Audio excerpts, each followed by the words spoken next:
Hey, what's up? This is Jared with the iPhone App Podcast. Today we're actually going to take a look at two apps. They both perform similar functions, but they work differently, and I actually use both of them, and I'll explain how I use both of them. The first one's called Downtime, which is a countdown timer, which will actually work in the background. So what that means is that we've got a countdown timer going right now. If I go back into my iPhone and do random things and then come back, the app is still counting down. So this is awesome. However it does it, I don't care, but it's awesome. So you've got your countdown timer here, and of course it rotates as well and becomes larger.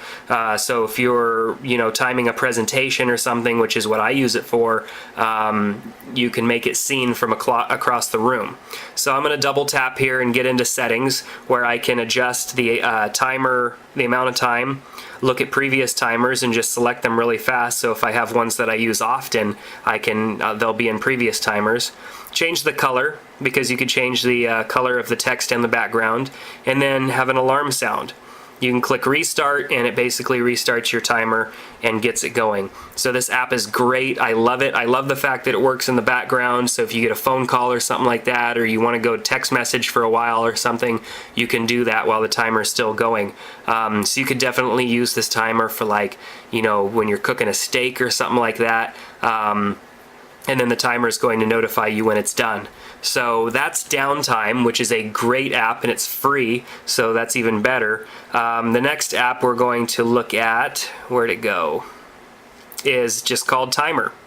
And Timer works a little bit different, because this one's made more just for you to look at here. You set the time and then hit start, and it counts down, which is actually quite annoying unless you turn your sound off. When you turn your sound off, then it's just like a regular timer. But it works pretty cool, and you have some settings. You could pause the timer and then of course cancel it and restart it. The settings of course will allow you to loop the timer, avoid idle sleep so that your phone doesn't go into sleep mode, make the tic-tac noise, which annoys me. You have your alarm, and then some other information: flash screen, show a pop-up, repeat notification, or reset to default, and then click done. And while you're in settings, it actually, let's see, yep, look at that. Plus it starts to count backwards, so if you're keeping track of somebody's presentation or something like that and you're using this app, you can know how long they went over with this app. I use this app because it's easy to start and stop. You could start it, start it, pause it, resume. It's really fluid in the way that it works. A little bit easier than having to double tap, go into the other app. But the thing I like about the other app is the fact that it presents timer large. See, if I turn this to the side, I get nothing, and this is a little hard to see from clear across the room, especially because it has a gradation going right through the middle of the time, so it's kind of hard to see from across the room. So that's why I use both apps. Now, both apps are great. You probably wouldn't even need both apps.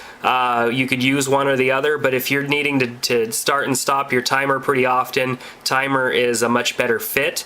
But like I said, you can't see it from very far if you're trying to time somebody and let them know how much time they have left.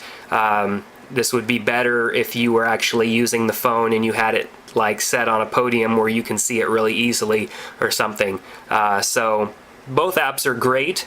I use them both and love them both. So 5 stars for both those apps in my opinion, because I use them all the time. I use them on a weekly basis. So those are two apps. One's called Downtime, one's called Timer.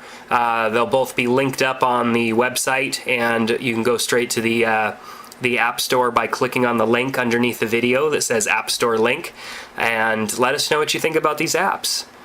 Also, you can subscribe to the podcast by going into iTunes and doing an iTunes store search for iPhone App Podcast and subscribe to the podcast so that you get all of these reviews as they become released. So until next time, this is Jared with the iPhone App Podcast. Take care.